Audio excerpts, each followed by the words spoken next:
Great day, great day, great day. I'm Y Woods Harris, and I am again coming to you.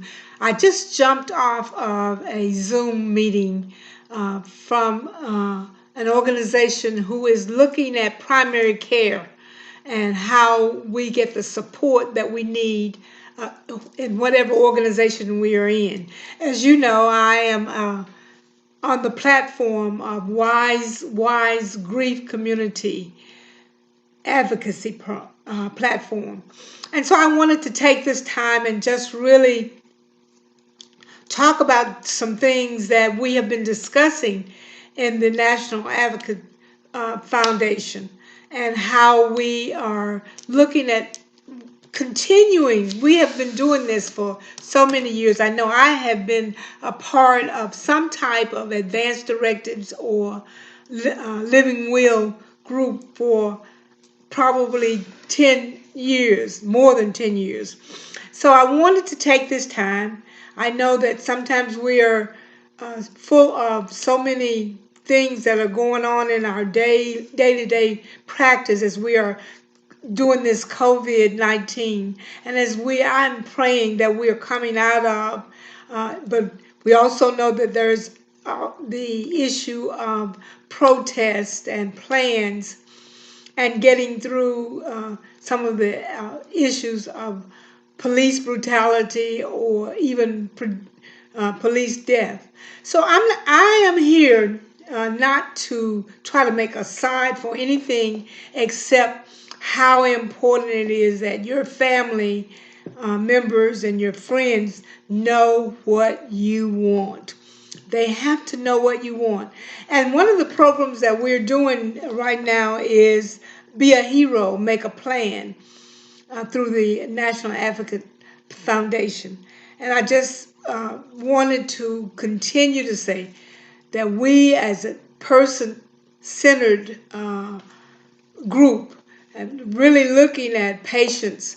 And one of the things that, even as I'm thinking today, I know that I have shared that I've given to my family my wishes and how I expect them to be followed, as I did when my husband gave me his wishes and we followed through on that. These are the three questions that I want you to think about, and I want to answer also as a way to prick your mind and your sensibility about making sure that your family knows what you want, your family and your friends, and that you have indeed written down and had it witnessed, even if it's to your lawyer, have gone taken it to your lawyer, making sure that your attorney is aware of your plans. Then you got to make sure that not only your family but your healthcare professionals are aware of your plan. So the first question that we are looking at is, have we given to our family member the plan? I have chosen to give to my oldest son and my granddaughter, who is my daughter's child, as the ones that will follow through on my plans. Now, I share with you the fact that my daughter has had a stroke. So we know that we really need to have somebody that's aware of all of the things that we need to do in order to be to make the plan and to help me with being a hero. The next one is, what matters to you right now? Let me tell you what matters to me right now is my family. Because of the pandemic, some of my family members are on furlough from their job, and they don't know when they'll go back. They don't know if they will go back.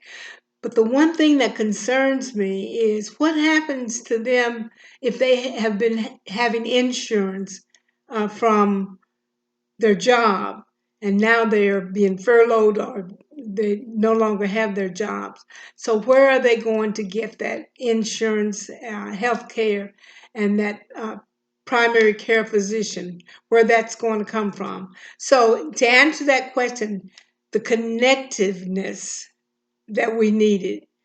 that we need in order to make this work, to make our families more secure.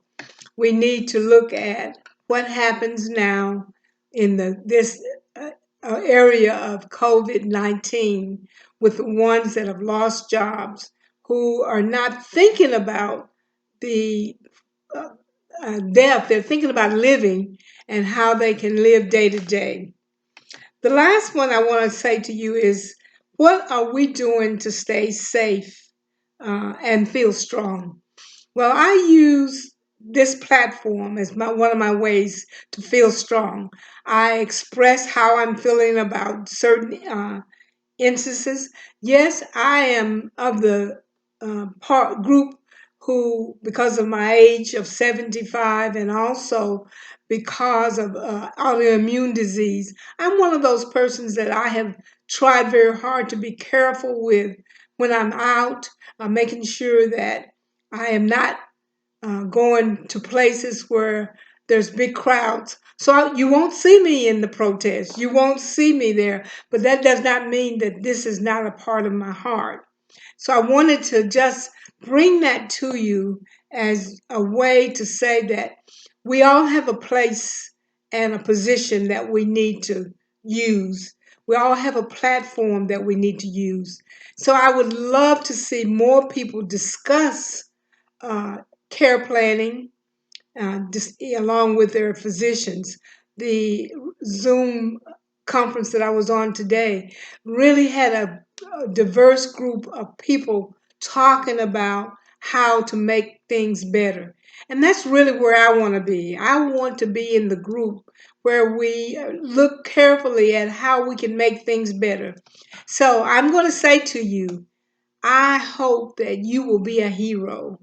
And I hope that if your plan is not in place, that you will make a plan. And if you have a plan, that you would review it. I recommend you review your plan to make sure you've got the same things that you needed, the same people in position that you will need them. I'm going to leave you with that. Remember, I'm Y Woods Harris. My platform is WISE, WISE, WISE, WY apostrophe S, Grief Community Advocacy. I hope that you will have a good day and that you will follow through on some of the things that I have discussed with you today. It's been good just listening and